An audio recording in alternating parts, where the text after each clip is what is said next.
You can do math under pressure? Anyone can do math under pressure. But, like, can you do math, like, when there's no pressure? Pressure? Methin' down on me. Methin' down on you? Methin' down on me. That's what I said.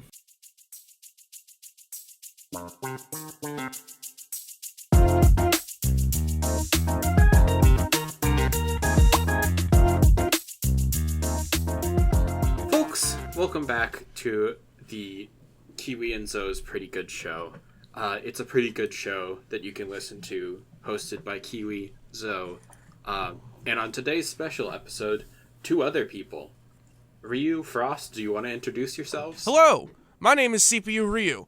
I am many things, but primarily I am an audio technician within many different places in Atlanta, and I also do graphic design for mostly me and myself, but, you know. I will say, listeners at home, if you have ever attended Dragon Con, there's a good chance that you have shared a room with Ryu. Very possible, especially if you went to any panel in the Hilton Hotel. And, Frost, how are you feeling today? I'm good. I work with food. I work with pretty much... Are you like a talent agent for food? Yeah. I help food get deals. The Got Milk campaign was all me. That was a good one. I heard that one went well. But other than that, I read a lot. I play a lot of games about space and mech suits and That's trading true. card games. Also true, folks. It's a lovely January 9th. I forgot to say January 9th in the intro, like Kiwi did for the first episode. Amateur. I truly. Well, it's only the second episode. We're allowed to have a few amateur moments. You know, that's fair. We can have our, Beatles-style falling out about amateur behavior. I was expecting that about 30 minutes into this episode, so... Good lord. Awesome. I call being the one who gets shot to death. I think that's $1 in the jar. That is $1 in the jar. That is $1 in the jar. Again. Last episode, you said, I put $1 in the jar if I make a suicide joke, okay? That wasn't a suicide joke. That was about being shot by someone else. That's different. That's indirect. That's the same thing that happened last time. I didn't put $1 in the jar last time either. I'm not putting $1 in the jar this time. No, because what you said. Okay. We have other voices in the call this Fucking time. God. Ryu, Frost, what is your stance on the dollar amount that should be in Kiwi's jar? The dollar amount? It's oh either no, $2 or we have $0. say over this? Oh, yeah, it should be like $7,000. Yeah, in my PayPal right now. Awesome. Why are they getting votes? This is the Kiwi and Zoe show. This is not. That's what you guys think. We're actually here to take over the show. Hostile takeover. Oh man, upper management finally come for us. They found the room closet we've been recording these in. God, this always happens to me. What does that mean, Kiwi? No comment. I'm contractually obligated to not tell you. Awesome. And speaking of not telling us things, today's episode is the first one of the second format we're sort of tinkering with, where you have brought for us today 3 different stories, one of which is a fiction you have created. Yes. Yeah, okay, so I don't think that last time or this time it was explained in a great way. But I'm going to say, at least when it comes to my hosting of this part, which this week is my hosting, I have brought 3 news articles about current events, because I pay attention to current events, stuff like that. One of them, or 2 of them are completely real. 2 of them are completely real articles. One of them I have made up. And I'm going to be, reading some of them, the headlines, some of the writing, some of the details. And right. It's going to be up to mostly Zoe. Frost and Ryu, feel free to help out. Voice your opinion. Your opinions. You know what? We'll make a competition of it. We'll see if you two can beat me at my own game. I also think that just over the episodes, we should be keeping a score on like how many each of us gets right from the others. So I do think Absolutely. I feel like the first vote should come from you, Zoe. And on, the episodes where you're hosting it, the first vote will come from me. Of course. But yeah, that is the format of today's Mr. episode. Ed is a horse, of course. Yes. But also, that will probably not last for the entire episode, so after that's over, we're just going to end up talking about something. I'm sure that is kind of what we do. It's a podcast. Yeah. We're also probably going to riff on the specifics of the articles you present to us. I know I personally am going to be... I'm in a flow state, You're in a flow state. If information comes my way, I'm gonna have bits about it. I'm shifting into the avatar state that I assume all podcasters shift into whenever they read funny stories. Right. Oh boy. Other than that, I guess we can touch back on the New Year's resolutions we set in the first episode and see how those are going before we get into the stories. Yeah, I guess so, huh? Yeah. So job search for me, just first off the bat, it's bad. It's really bad. Yeah? The highlight of this week's job search, which I have already shared with you, Kiwi, and the rest of the voice call, consisted of a beautiful moment where I came across a job listing for... So, okay, real quick, before I get into the story. Are you familiar with the mobile game Episodes? No. Okay. No. Are you familiar with those memes where it'll be like some sort of mobile game, a character is presented with a situation and they're given two options, one of which is just absurd? Yeah, like feed the baby or eat the baby, something like that. Feed the baby or eat the baby. Those memes are riffing on Episodes, which is a mobile game which is like choose your own adventure style narratives created by teenagers. Right. Which you have very much familiar, a high background with, given your history with Homestuck, right? Yes, of course. Which we are not getting into right now. Maybe a future episode. Maybe a different episode. But this job listing I came across, they were looking for somebody to do writing for a terrible ripoff of Episodes. Oh, good lord. Specifically, they were looking for somebody whose qualifications were 4 to 5 years of writing experience. Uh-huh. And experience as a prompt engineer for AI writing bots. Oh, good. I was like, no. Why do I need 4 to 5 years writing experience? If all I'm going to be doing is type in ChatGPT, write me an Episodes story. It's literally like an automate your own job away job. It's like, okay, yeah. Yeah. Look, if you do it well enough, you only have to do it once. I mean, it was a lot of that. I think the other highlight from the job search this week was Roblox. You're all familiar with Roblox. Never heard of it. Can you please explain it in great detail? I want you to imagine Minecraft, but instead of creating things for the joy of creation, you create things to make money, and it becomes a cynical corporate scheme in which teenagers and children are making, content for an organization. I think you just described capitalism. Yeah. Now I want you to it's imagine... like that, but for children and gamers. Right. Now I want you to imagine how desperate somebody must be to look at a QA position for a company that makes experiences on Roblox and apply for it. And you'll have a pretty good idea of how the job search has been going. Did you apply for it? I did apply for it. How much does it pay? QA position. Pay wasn't listed, but it did get my name. It did get my name on a video game project, which is what's important right now. $8 But did an they hour. ask you?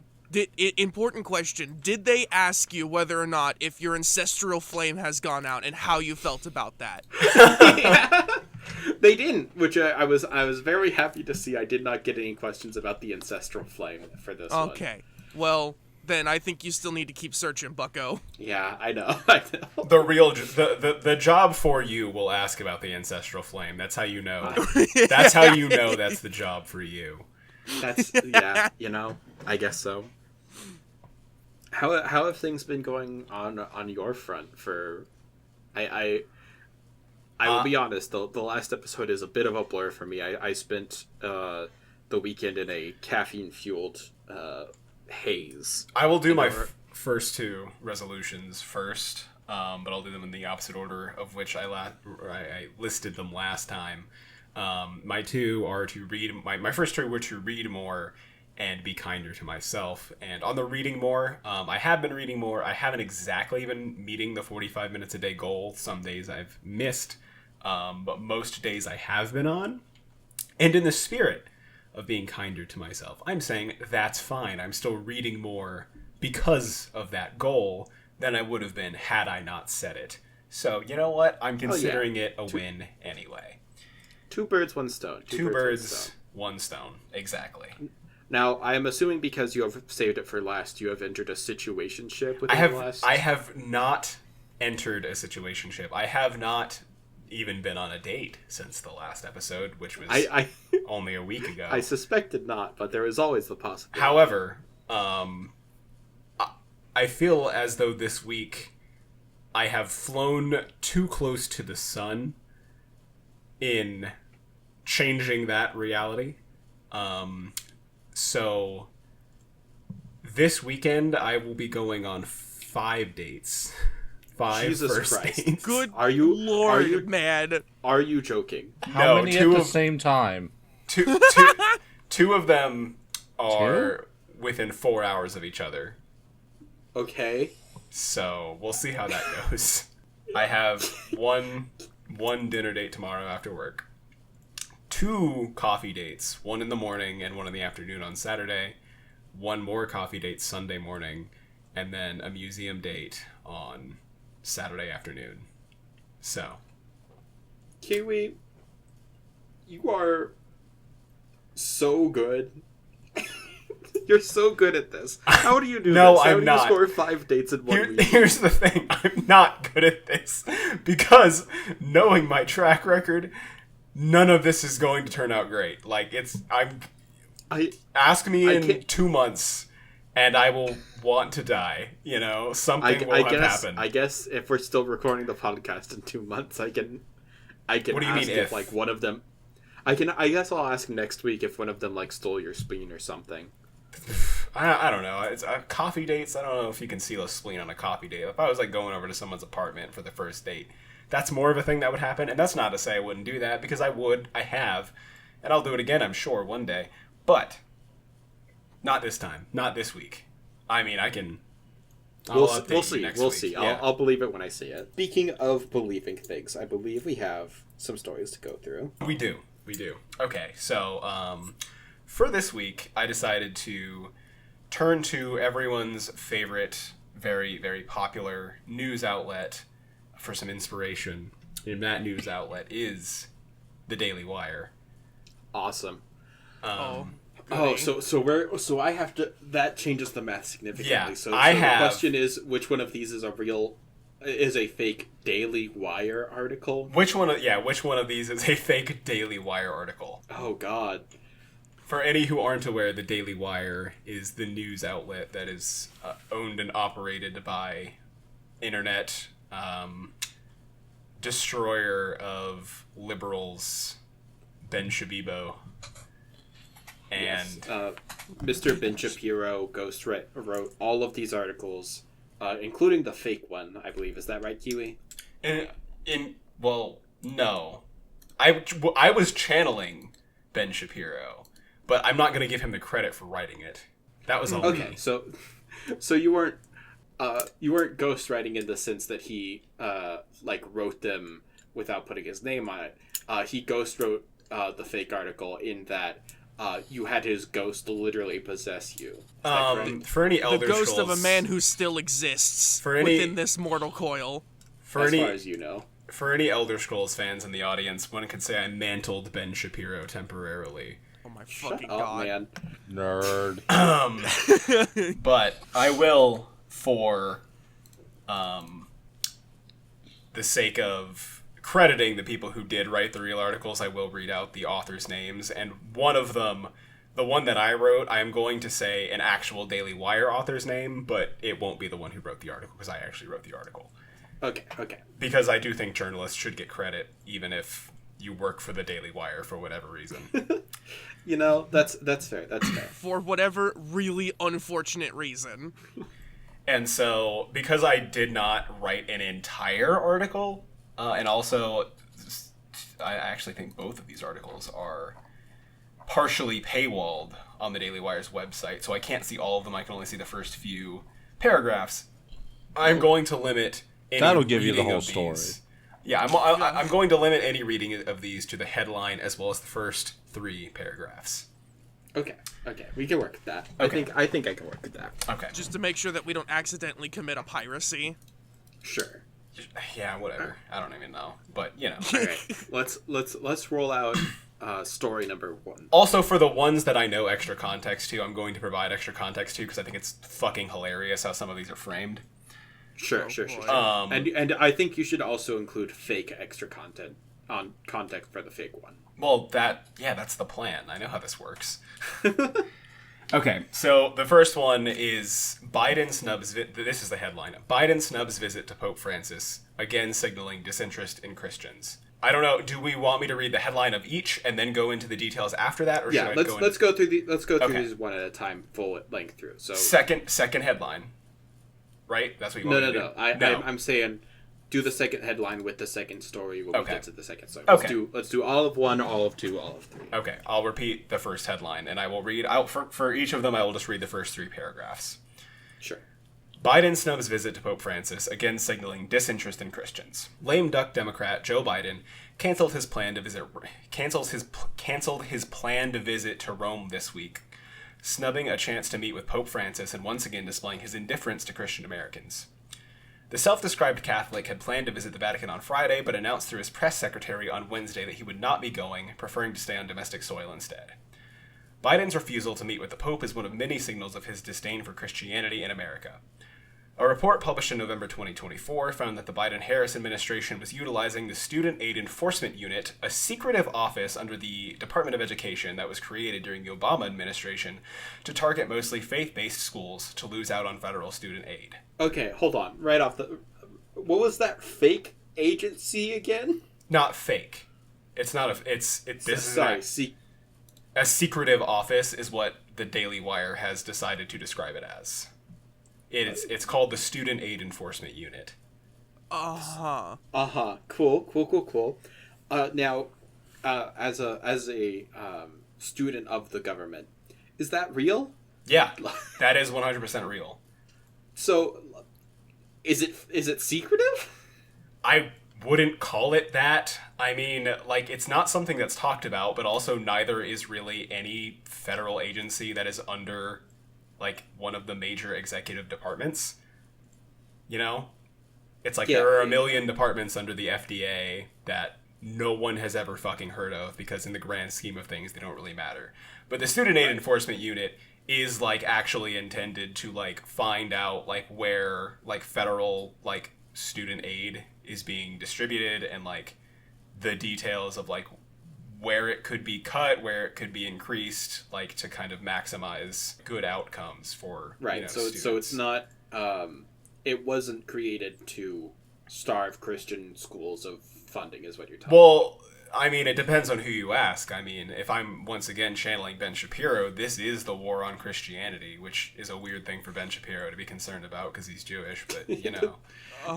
Not to speculate on another man's, you know, faith believings, but I don't think Ben Shapiro seems an especially devout follower of Judaism to me. I couldn't tell you. I really couldn't.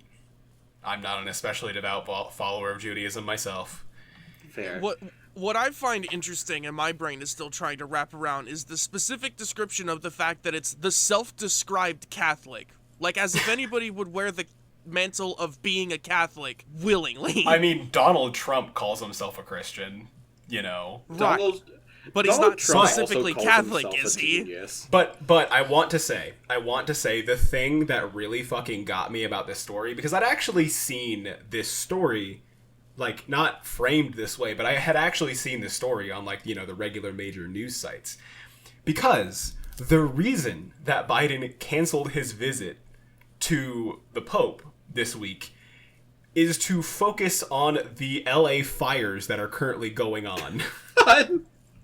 Wow. This article, What? This article makes no mention of that. At least as far as I can read. The reason for why. As far as I can read before it hits the paywall, there is no mention of that. There's zero mention that was the reason that he canceled the visit.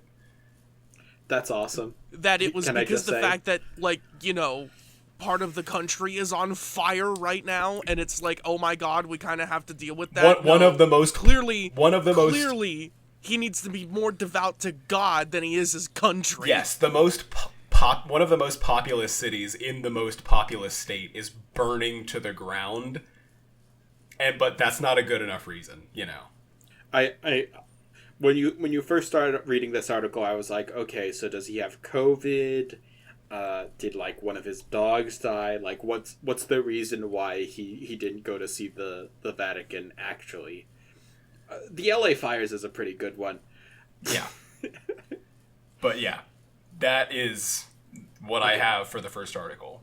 I'll give it sus points. I think the title is a bit long, but I can see the Daily Wire publishing that story. I can definitely see that.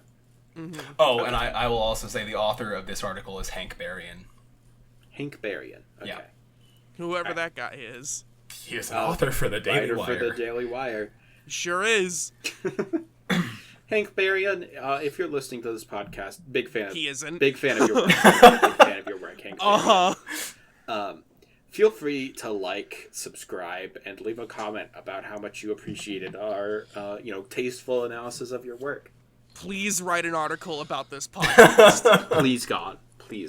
Hank Berrien's not real. He's just 5 underpaid staffers in a trench coat. Next Hank Berrien article, quote, fucking Joe Rogans of the left target conservative media. Alleged Joe Rogans of the left begin assault on conservative media. Local correspondent says. Our wish came true. He did write about the podcast. Holy fuck. Yeah, Kiwi, also known as the Joe Rogan of the left. All right, Kiwi, let's run that second art. This one is by Isaac Willour, however you pronounce that, Willou, however you pronounce that. But that's French. That's like Willer, whatever. The headline is what Costco's doubling down on DEI means and doesn't mean. Awesome. So right off the bat, just meaningless words. Okay. What Costco's doubling down on DEI means or doesn't mean. Yeah. And the context behind this one is that, like, apparently, like, everyone's saying, like, after Trump got reelected, companies decided, oh, we don't need to do DEI anymore. They got rid of their DEI fucking executives or whatever. I mean, you've seen the statement Facebook put out, right? Yeah, we're not doing fact-checking anymore. Fact-checking is inherently political. And slurs are allowed or something. I'm unfamiliar. What did they do? Facebook said that they won't have fact-checkers because the fact-checkers are inherently political and cannot be freed from their bias. That's fucking insane. So Meta, sorry, we can't call it Facebook anymore. That's its dead name. It's Meta now. So whatever, Meta was like, man.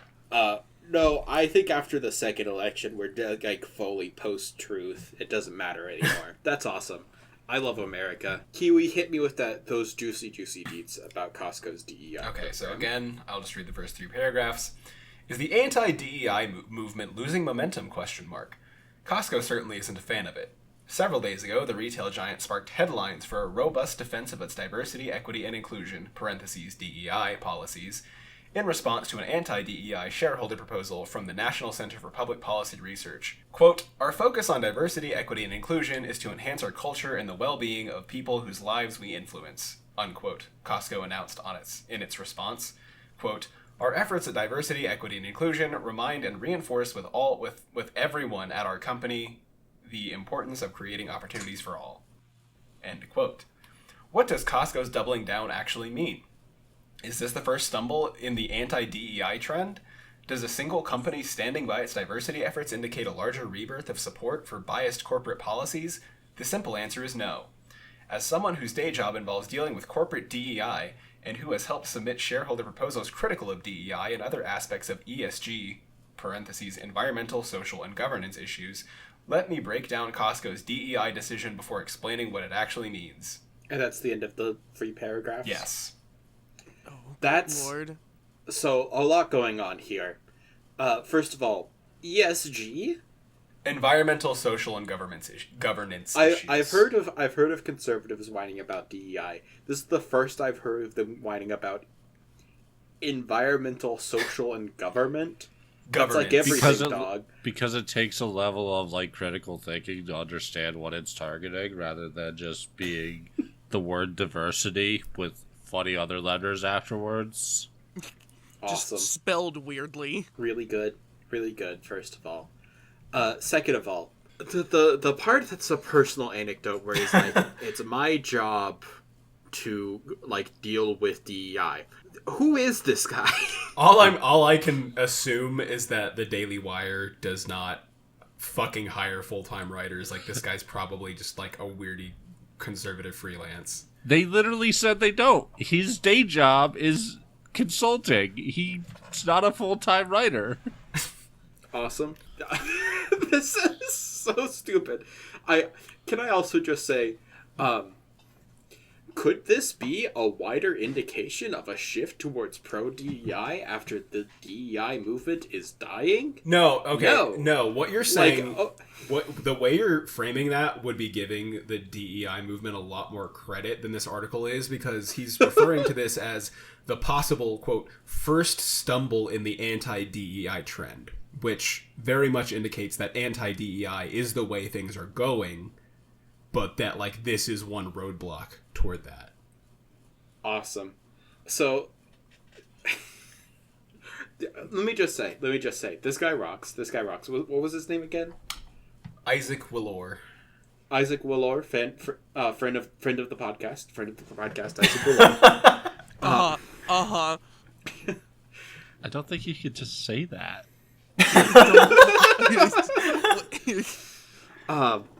Just insane stuff. This is one that I'm absolutely certain is real, just because I can't imagine you sitting down and typing something quite so pointless. Like, this whole article is just like a net zero information. Like, here's one small inconsequential thing. I'm assuming the post they're talking about is like a Facebook post or something. My problem with using Costco for any kind of business analysis is it's like looking at Steam to try and gauge what game EA is going to announce next year. Yeah. They're a big box distributor, so they, are in contact with people, but they're also like doing their own shit, very much so. Oh, they're fuck, like, guys, I think Farming Simulator's in trouble. Fuck. No, but like, so Costco has an effective monopoly that the only reason they don't get busted for is because BJ's and to a lesser extent Sam's Club exist, but they clearly operate within like boundaries set by each other. But Costco's also the one government or the one corporation, they might as well be government offices, but the one corporation that understands that the way you don't have to deal with union sentiment growing in your corporation is by taking care of your workers from the bottom up. Awesome. What do you mean by it may as well be a government office? What I mean is corporations may as well be government offices. Okay. Not Costco in of itself should be a government office, though. If we're getting Doge, the guy who refuses to budge on the price of a hot dog might be able to run a government office pretty well. Yeah, that's true. That's one of the only things I know about the governance of Costco specifically is that one guy said, if you make the price of the hot dog higher, I'll kill you myself. And I guess now they're woke. I guess they're woke also.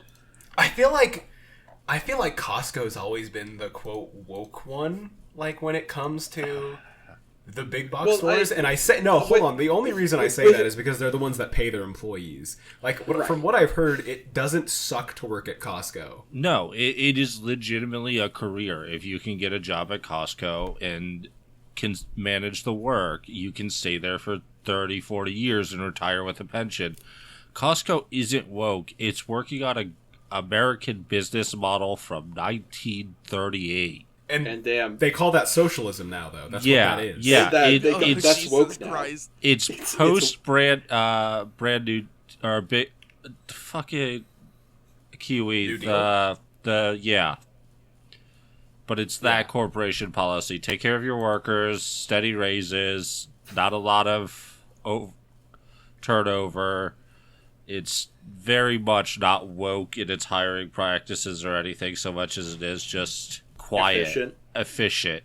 Which makes the fact that they for one, we're doing DEI, sure, I guess so, but also the fact that they're like, yeah, we're going to keep doing this hiring practice. It's like, well, yeah, cool, thumbs up emoji, you know, but you're still doing like brute.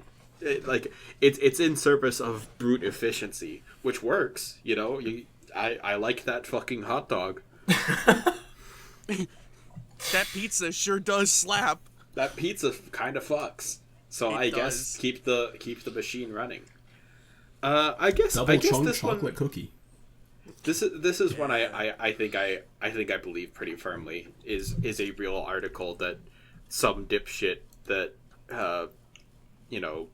Ben Shapiro paid a whole bunch of dollars to write. I think this one's real. First off, I want to say interesting. Second off, I want to say I don't think Ben Shapiro paid this guy a whole bunch of dollars. I don't think Ben Shapiro pays anyone a lot of money. I was actually I'm a little mistaken in that Ben Shapiro is not the CEO of the Daily Wire. I do think he was one of the founders. The CEO is Jeremy Boring. That's awesome. Wow, what a name! His name is Jeremy Boring. But he is just another one of those guys, you know. Cool. I've seen a few videos of him. Chair, my Boring, please. But I am ready to move on to the third and final article. Yes, let's see if this one stands out to me as extremely sus or not. Okay, so this one is by Tim Pierce. Tim Pierce. And I'm assuming this is the guy who wrote Snowpiercer. It's sure. Pierce's Tim Piercer. Was that joke anything? That joke was nothing. Sorry. Pierce is spelled differently than that. But the headline on this one: Trump and Obama seen chatting at Jimmy Carter funeral. Earn glare from Kamala. Earn glare from Kamala. Holy fuck! This is. So right off the bat, the pettiest article ever pinned. Okay. Oh my god. All right. Unfortunately. Reading the article, Vice President Kamala Harris appeared to glare at President-elect Donald Trump and former President Barack Obama as the two men chatted amiably ahead of the funeral of late President Jimmy Carter. The three attended Carter's state funeral on Thursday and sat alongside other former presidents George W. Bush and Bill Clinton. The spouses of all were also present except for Obama's wife Michelle. Trump and Obama appeared to joke with each other ahead of the ceremony. A C-SPAN camera caught Obama smiling and laughing at a remark from Trump. The presidential pair continued to nod along and talk as the camera rolled. And that's the first three paragraphs of this article. So this reminds of that time we had a picture of Ellen with George W. Bush. Remember when that was a big topic? Oh my god. Never mind. And George W. Bush dapped up Obama before getting into his seat. I did see that video. That's awesome. Wow, okay, so this one's really good. First of all, I do want to say if you wrote this one, you're a comedic genius. This one's great. Because I can't imagine writing an article more about nothing, more I need to have an article done by today with something stupid I can bang out, 1,500 words about. 5,800? 1,500. How That's long a do you think an long average news article. article is? I'm just fucking spitballing a number. Like 500 is about the average, but this one looks shorter than that. I was gonna say, if you're topping 3,000 if for like a long article, then banging out 300 words about some innocuous thing that has technically happened and is technically an event that occurred that you can report on as news. But, like, it's so nothing. It's just, man, Obama sure did laugh at a joke. I'm assuming the rest of the article is, like, accusing the left of being too mad about this or something. Just as far as I can read, it's just about Kamala Harris being annoyed. Seething about it? Yeah, coping and seething. It's about Kamala Harris coping and seething. I'm choosing to interpret this as, like, fucking reality TV show fake fucking drama, like, you know, the housewives of the White House bullshit. It's got all of the housewives of the White House in the story, too. It's great. You know, they said they had all the first women there, but they didn't say anything about the former first man-elect, you know? Oh, well, it said they all had their spouses there, except Michelle Obama was not there. Okay, so presumably Kamala Harris had Mr. Harris there as well. Yeah. Mr. Harris. Doug Emhoff, isn't that his name? Man, I don't know. You think I know? Hold on. Yeah, Doug Emhoff. Sure. I'm gonna be completely honest. I'm still living in fucking 2019 and trying to figure out who the fuck this Joe Biden guy everybody keeps talking about. It's okay, Joe Biden doesn't know either. Oh, fuck. Oh, fuck. Man, it's gonna be so great getting to see Donald Trump becoming senile and feeble over the course of the next 4 years. I'm so here for it. Becoming senile? Growing more senile. Wow. So this one, I think. So it's everybody knows the Obama dap up. Kiwi, could we get a rundown of the 3 headlines again? Yeah. Biden snubs visit to Pope Francis, again signaling disinterest in Christians. What Costco's doubling down on DEI means and doesn't mean. And Trump and Obama seen chatting at Jimmy Carter funeral. Earn glare from Kamala. I think I'm leaning towards the third one personally. Like I do still think the first one has like an egregiously long article title. I think that's the shortest of these 3 titles. I guess it's like wordy. All of these have the same structure, like sentence structure. Fair enough. Okay, let me erase that from the calculations then, because that makes the math easier. Because I really do think it's the third one, just because, like, even though it's like reporting on a real thing that happened, it's not mentioning the part that everybody cares about, which is that they had a cool high five. And it's also, it mentions Kamala in the article, but doesn't, or in the title, but doesn't mention it in the article until like the 5th paragraph.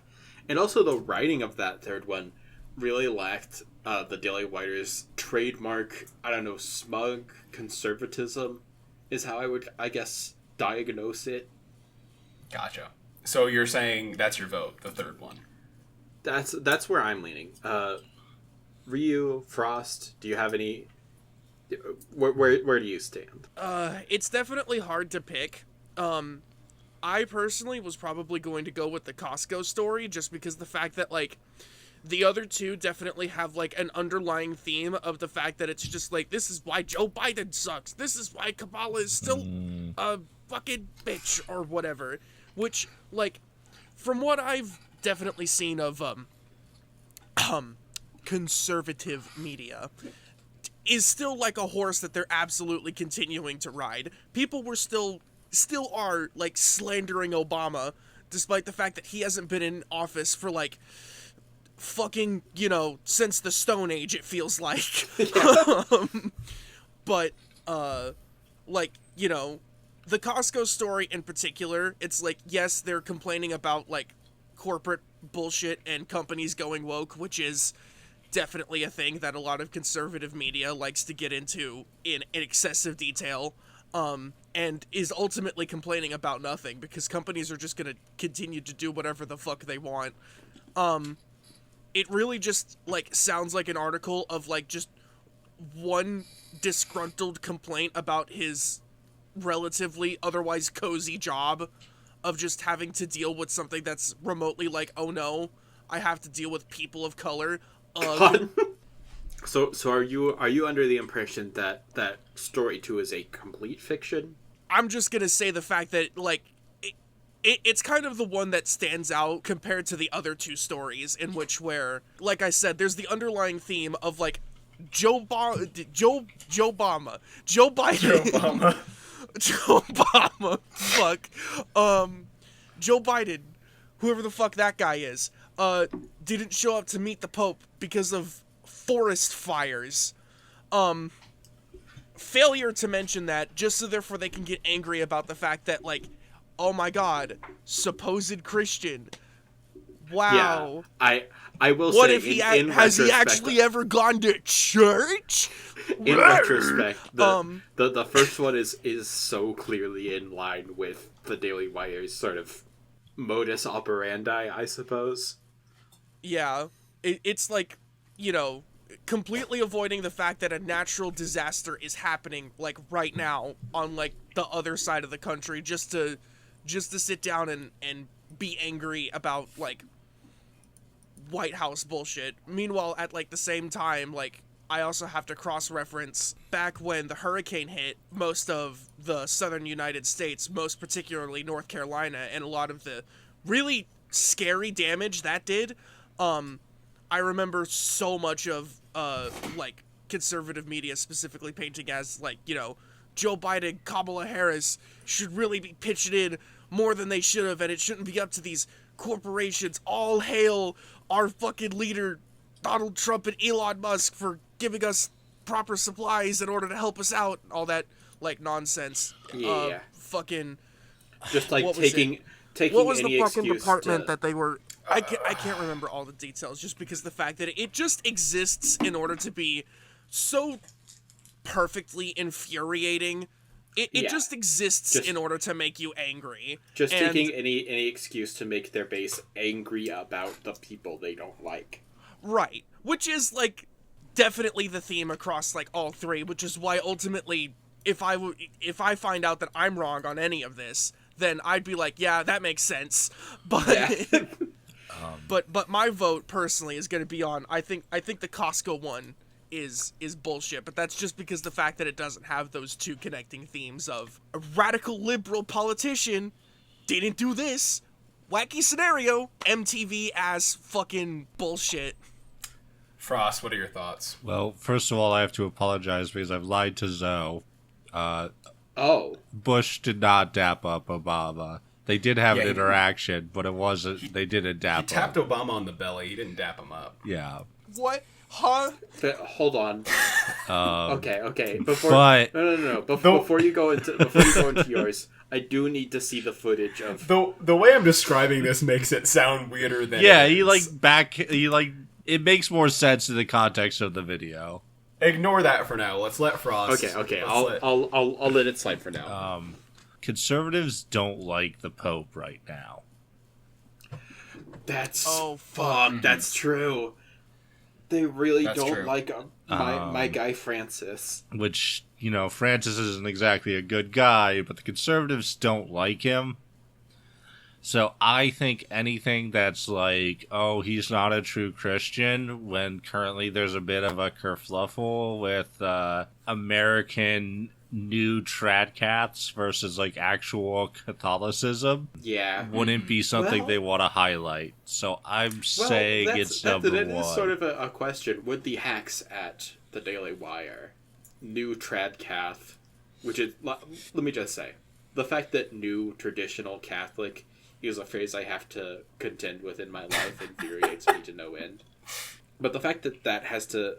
Would they align themselves more with that sort of group or with Catholics and sort of appeal more to the common conservative, the Republican? Because I can't imagine, like, your Reagan Republican being like, no, actually, the Catholic Church hasn't been on the right track since Vatican II, and we actually need to go back to saying that heliocentrism is the truth of this world. I'm just waiting for another schism. That's true. That's true. We are rapidly approaching. I think someone very soon is going to try and build that new Church of God in the Americas, and that will be the... Is there enough unity in modern Christianity to have another schism? You know how many fucking denominations there are? Well, see, that's denominations in paganism. Hi there, folks. Editing Zoe from the future here. Just want to say that I meant to say Protestantism there when I said paganism. Oops. What we're talking about is a schism in Catholicism. Yeah, the Catholicism is the only Christian sect that could truly schism at this point, because otherwise you just start a new denomination. But because of how Catholicism works with the Pope, they would have to schism, because it's the only way you can replace a Pope is by declaring them an anti-Pope. Can I ask a question? Yeah. Sure. What the fuck is this podcast about? Well, I said it in the first episode. This is a podcast about nothing. you did pick Daily Wire articles for our news articles. It's true. Okay. This is well, awesome. we are now in a position where the three people guessing have each guessed a different one of the articles. So one good of job us to is- you Yeah, on no, that part. I guess no matter which one, like, one of us wins is out. going to be right. Yeah, I mean... But also, congratulations for assembling three articles that all are, at least on paper, equally likely to be the one. Okay, but so, overall, for keeping score, it's going to be your pick first. Yes. I am still locking in Article 3. Okay, I think it is just slightly too normally written okay. for it to be real. And are the other two of you also going with your gut guess, or are you changing? Sure. I guess I'll continue to, as convincing of an argument as Frost brings up, I'm probably going to just go ahead and continue locking in the Costco one. Okay. Just because it's like, I still stand by what I said of it. Mm-hmm. About there being like two connecting themes of like the other two articles. So Yeah. to me, inherently, that one kind of stands out. Mm-hmm. So, Fair. yeah. Frost, you sticking? Yeah, I mean, if for nothing else, then just so that we've got the full... For the karmic Option. balance. So clearly, what we need to do now is start placing bets. That's true. Okay, you know what? What's in my room right now? Oh, You're gonna. Oh, perfect. What are you doing? Oh, no. I have in my hand right now. Oh, no. I'll sort of do Don't a. love this bit. I just flipped through. I have a hand of bootleg Yu-Gi-Oh cards I acquired recently. Oh my fucking god. Naturally. One of them, so most of them are boring. One of them, though, is an insane misprint for the name. It's supposed to be Shiranui Shogun Saga. Instead, it's Ikusagami Shiranui parentheses or War God close parentheses. I will give that to whoever gets it right. Cool. Kiwi, sound off. Okay, so I'm good to reveal. Reveal. And the winner is Frost. Yes. Wow. Aw, man. The Pope Francis Man. article, I made that one up. I mean, it really did happen, but I made up the Daily Wire take on it. The Daily Wire take. That's fair. That's fair. I probably should have assumed something when you were trying to get me off of it because I was sus on the name. Yeah, but no, but in my own defense, that was like A normal name for a that Daily was a Wire normal article. title, and also I do Yeah. think it was the shortest of the three. At the Did very you- least, the longest one is Trump and Obama seen chatting at Jimmy Carter funeral. Earn glare from Kamala. Clear from Kamala, God Rog. They've got lip readers trying to decipher what joke Trump told Obama to get him laughing. That's awesome. Yeah, no, the earning the glare from Kamala and Costco DEI are what the the incredible reporters at the Daily Wire are actually reporting on right now. That's fucking. Okay, And, I will. And we riffed so much about the writer of the first article listening to the podcast and rating it 5 stars. But he didn't even write it. So we just what his article is gonna be is so-called Joe Rogan of the left makes up lies about innocent news reporter. I really would like. First off, I will say I attributed this one to Hank Berrien, who is actually an author at the Daily Wire. And I'll also say that fucking part about the student aid enforcement unit, I actually did take those details from a Daily Wire article that was written by Hank Berrien, okay? And he did call it a secretive office created by the Obama administration. Jesus Christ. That's awesome. So That's really good. I did lift that from his writing. Well, I mean, I credit where credit's due. You wrote a banger line for us. And I'm hoping, I think it would be incredibly funny for like either Hank Berrien or the Daily Wire to like somehow find this and send us like a cease and desist. There's like no way. Hold on. Right?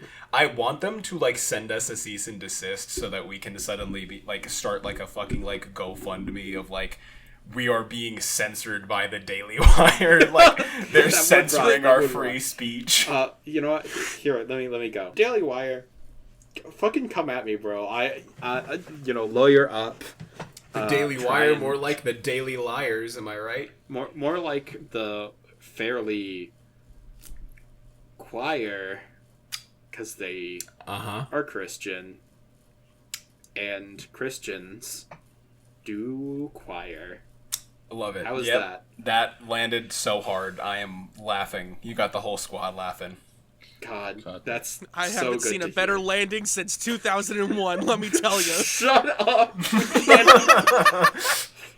Okay, Future Zoe editing this, Cut this. I guess decide if that joke can stay in or not. Fucking, it's been so long.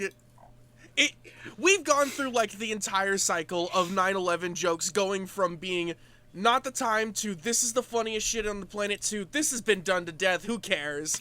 Like, we've gone through This the is cycle just- 1,000 this is different just times. more You can cut it if you fuel. want, I don't care, but This is more fuel for the Daily Wire's lawyers to write about us in articles. So really, we Right. should just make more 9/11 jokes. Does anybody have a 9/11 joke to fire off?